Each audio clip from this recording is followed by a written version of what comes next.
आज 6 नोव्हेंबर 2020. आज दिवसभरामध्ये भरपूर अशा घडामोडी आज घडलेल्या आहे आणि विविध शिक्षक आमदार महोदय, पदवीधर आमदार महोदय, शिक्षक संघटनेच्या पदाधिकारी यांच्याकडून काही जी प्राथमिक माहिती समोर येत आहे, त्याविषयी आपण माहिती पुढे बघणार आहोत. सर्वात प्रथम जो प्रश्न आहे वेतन अनुदानाचा, यावरती जी माहिती समोर येत आहे, मुख्यमंत्र्यांची मिनिट्सवरती सही झालेली आहे. त्याचसोबत दुसरी माहिती, शासन निर्णय काढण्यासाठी निवडणूक आयोग प्रतिकूल आहे. त्यानंतर 10% सर्व शाळांची रँडम तपासणी होण्याबाबत देखील आज प्राथमिक माहिती समोर येत आहे. 3 डिसेंबरनंतर शासन निर्णय निघणार का? या सध्याच्या घडामोडींवरून याविषयी जो आपण कन्क्लुजन म्हणू शकतो, शेवटचा निष्कर्ष तो काढायचा का? त्यानंतर हे सरकार म्हणजेच महाविकास आघाडीतील जे सरकार आहे, हे सरकार स्थापन करत असताना या सरकारमधील जे शिल्पकार आहे, जनक आहे, यांना शिक्षक भेटणार का? कारण आता आणीबाणीसारखी परिस्थिती निर्माण झालेली आहे आणि त्यामुळे सर्व शिक्षक वेतन अनुदान प्रश्न या महाविकास आघाडीतील जनकांना भेटणार का? त्यानंतर वेतन अनुदान 1 एप्रिलपासून माननीय माजी शिक्षण मंत्री आशिष शेलार यांनी दिलेलं होतं. परंतु विद्यमान ज्या शिक्षण मंत्री आहे माननीय वर्षाताई गायकवाड यांनी ते कापलं, अशी भावना शिक्षकांमध्ये झालेली आहे. याविषयी शिक्षकांच्या ज्या भावना समोर येत आहे, ज्वलंत भावना, त्यातलाही वाट आपण देणार आहोत. काय नेमकी शिक्षकांचं म्हणणं आहे, तेही आपण या माध्यमातून जनभावना काय म्हणते तेही बघणार आहोत. आणि त्यानंतर काही दिवसांपूर्वीच शासन निर्णय झालेला होता. दिवाळीच्या सुट्टीविषयी 4 दिवसाची सुट्टी दिलेली होती.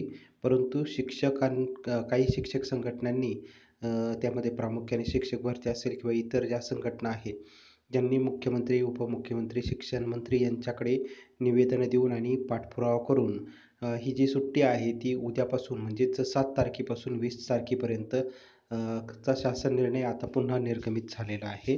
तर सुट्टी जी आहे ती वाढवण्यात आलेली आहे. 7 पासून 20 तारखेपर्यंत सुट्टी, 7 नोव्हेंबर ते 20 नोव्हेंबर या दरम्यान ही दीपावलीची सुट्टी शालेय शिक्षण विभागामार्फत शासन निर्णय निर्गमित करण्यात आलेला आहे. तर याविषयी सर्व आज ज्या घडामोडी आहे त्याची एक माहिती आपण पुढं बघणार आहोत. तर सर्वात प्रथम सर्व शिक्षकांमध्ये प्रचंड गोंधळाचं वातावरण सध्या निर्माण झालेलं आहे आणि या गोंधळाचं वातावरण दूर करण्याकरिता जी प्राथमिक माहिती आपल्याकडे समोर आलेली आहे, ती आता आपण सुरुवातीला बघणार आहोत. काही दिवसांपूर्वीच जो वेतन अनुदानाचा निर्णय मंत्रिमंडळ बैठकीमध्ये झालेला होता. त्यानंतर पुन्हा 1-2 आठवड्यानंतर दुसरी मंत्रिमंडळ बैठक झाली. त्या बैठकीमध्ये जो आधीच्या जो वेतन अनुदानाचा निर्णय झालेला होता, त्याचं इतिवृत्त वाचन करण्यात आलं. म्हणजे इतिवृत्त वाचन करण्यात आल्यानंतर त्याच्या इतिवृत्ताची जी नोंद आहे, लेखी नोंद ही होत असते, मागील कॅबिनेटमध्ये कोणते निर्णय झाले आणि त्या इतिवृत्तावरती मुख्यमंत्र्यांची सही ही होत असते. तर जी प्राथमिक माहिती समजते, काल संध्याकाळपर्यंत मुख्यमंत्र्यांची सही जी आहे त्या इतिवृत्तावरतीच झालेली आहे. याचा अर्थ आता हा स्पष्ट होतो की जो वेतन अनुदानात देण्याचा जो निर्णय आहे, त्याचा शासन निर्णय हा 100% निर्गमित होणार आहे. परंतु त्याची डेडलाईन काय आहे, हे मात्र अजूनही कोणाला समजलेलं नाही आहे. याच्याविषयी माहिती कुणीही दिलेली नाही आहे आणि तो प्रश्न अजूनही प्रश्नच बनून राहिलेला आहे की शासन निर्णय निर्गमित होणार, परंतु तो कधी होणार याविषयी अजून ही माहिती गुलदस्त्यामध्ये आहे. याचं कारण आपण पुढं बघणार आहोत. याचं कारणही तसंच आहे, कारण शिक्षक आमदारकी घोषित झालेले आहे आणि शिक्षक आमदारकी हे इलेक्शन आहे, निवडणूक आहे. ही निवडणूक प्रक्रिया आहे आणि शिक्षक आमदारकीची निवडणूक प्रक्रिया असल्यामुळे या निवडणूक प्रक्रियेमध्ये, शिक्षक आमदारकीच्या निवडणूक प्रक्रियेमध्ये शिक्षक हे मतदार आहे आणि त्यामुळे नेमकी काय घोटाळा, ती गडबड जी झालेली आहे ती आपण पुढील मुद्द्यांमध्ये बघणार आहोत, कारण वेळ त्याच्यामध्ये जास्त जाऊ शकतो. तो मुद्दा आपण पुढं घेणारच आहोत, नेमकी काय झालेलं आहे. परंतु पहिली प्राथमिक माहिती समोर येत आहे, मुख्यमंत्र्यांची मिनिट्सवरती सही झालेली. आता त्याचा शासन निर्णय निश्चितच निर्गमित होणार, परंतु तो कधी होणार त्याची माहिती आपण पुढं बघणार आहोत. शासन निर्णय काढण्यासाठी निवडणूक आयोग प्रतिकूल. आता हा जो महत्त्वाचा मुद्दा आहे. कारण आज काही शिक्षक आमदार, पदवीधर आमदार यांच्याशी संपर्क साधला असता जी प्राथमिक माहिती समोर आलेली आहे, तर त्यामध्ये जे वळवी नावाचे जे ग्रस्त आहे निवडणूक आयोगाचे, त्यांच्याकडे जेव्हा शिक्षक आमदार, पदवीधर आमदार गेलेले होते, तर त्यांनी सांगितलं की या गोष्टीला हा जो निर्णय आहे वेतन अनुदानाचा, तो शासन निर्णय निर्गमित करता येणार नाही, अशी माहिती समोर आलेली आहे. तर याच्याविषयी जेव्हा आपण सखोल जर अभ्यास केला, तर त्याविषयी असं माहिती समोर येत आहे की शिक्षक आमदारकी म्हणजे शिक्षक हे त्या शिक्षक आमदारकीचे मतदार आहे. आता शिक्षकांना वेतन देणे म्हणजेच मतदारांना वेतन देणे म्हणजे त्यांना काहीतरी पगार सुरू होणार आहे. पैसे पगाराच्या हक्काचे त्यांना मिळणार आहे. व पर्यायाने जो मतदार आहे, तो मतदार ज्यांच्यामुळे हे पैसे मिळालेले आहे, त्यांच्याकडे तो आकर्षिला जाऊ शकतो आणि पर्यायाने जी निवडणूक अत्यंत पारदर्शक कुठल्याही पद्धतीचा त्यामध्ये एकतर्फीपणा नसावा असं निवडणूक आयोगाला वाटत असतं. त्याच्यामध्ये कोणालाही कोणत्याही एका पक्षाला हे नसावं. सर्व समान अशा पद्धतीने ती निवडणूक प्रक्रिया पार पडली पाहिजे आणि त्याच्यामुळं जे शिक्षक आहे ते सत्ताधारी पक्षाच्या शिक्षक आमदारांना मतदान करू शकतील असं निवडणूक आयोगाला वाटत आहे आणि त्याच्यामुळं म्हणजे ही प्रक्रिया निवडणूक आयोगाचं जे कामच असतं की अशा पद्धतीची जर परिस्थिती निर्माण झाली तर ते निर्णय थांबविणे अशी माहिती समोर येत आहे आणि त्याच्यामुळं हा वेतन अनुदानाचा जो निर्णय आहे याच्यामुळे जे शिक्षक आहे की जे मतदार आहे शिक्षक आमदारकीचे ते आकर्षिले जाऊ शकतात सत्ताधारी पक्षाच्या आमदारांकडं आणि सत्ताधारी पक्षाच्या आमदारांना ते मतदान करू शकतात आणि पर्यायाने एकाच पक्षाचे किंवा सत्ताधारी पक्षाचे सर्वच्या सर्व शिक्षक आमदार जे आहेत ते निवडून येऊ शकतात. तर त्याच्यामुळं त्या निर्णयाला हा जो प्रतिकूल जी मतं आहे ते सांगण्यात आलेलं आहे. निवडणूक आयोगाने हे कारण देण्यात आलेलं आहे की याला विरोध जो आहे तो होऊ शकतो, अशी माहिती शिक्षक आमदार, पदवीधर आमदार यांच्याकडून देण्यात आलेली आहे. त्याच्यामुळं काही दिवसांपूर्वी जे सांगण्यात आलेलं होतं की फाईल निवडणूक आयोगाकडे गेलेली. फाईल याचा अर्थ काय? तर ही जी प्रक्रिया शिक्षक आमदारकीची पार पाडायची आहे, तर ही शिक्षक आमदारकीची प्रक्रिया पार कोण पडत असतं? तर निवडणूक आयोग पार पडत असतं आणि हे करत असताना जे निर्णय होत असतील, ते निर्णय होत असताना जी आचारसंहिता लागलेली असते, त्या आचारसंहितेमध्ये निवडणूक आयोगाची परवानगी ही घ्यावी लागते, अन्यथा कारवाई ही केली जाऊ शकते. त्याच्यामुळं वेतन अनुदानाचा जो निर्णय आहे, त्याच्यामुळं जे शिक्षक मतदार आहे, ते एका पक्षाकडे किंवा सत्ताधारी पक्षाच्या सर्वच्या सर्व शिक्षक आमदारांना मतदान करून भरघोस मताने निवडून देऊ शकतात. असं कुठंतरी निवडणूक आयोगाला मग ते कुठेही असो निवडणूक आयोगाचं जे काम आहे ते पारदर्शकपणे चालत असतं. त्याच्यामुळं असं कुठंतरी त्यांना वाटत आहे आणि त्याच्यामुळे निवडणूक आयोगाने त्याला प्रतिकूल हे दिलेले आहे.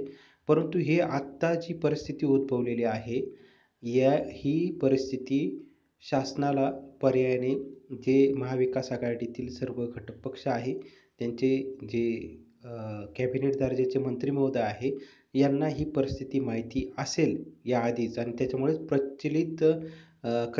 प्रचलित असेल किंवा उपसमितीचा जो घाटमध्ये घातलेला होता जेणेकरून दिरंगाई होईल आणि दिरंगाईमध्ये हा जो निर्णय आहे त्याला आणखी विलंब होईल. पर्यायाने निवडणूक आयोग जो आहे तो त्याला विरोध करेल. असं एक दुसऱ्याच्या गळ्यात बाशिंग बांधणं किंवा दुसऱ्याच्या डोक्याला बाशिंग बांधणं असं आपण जो पर्याय म्हणतो, तो यामुळे उपसमितीचा घाट त्याच्यामुळंच तयार करण्यात आलेला होता का त्या उपसमितीमागं काही राजकारण होतं.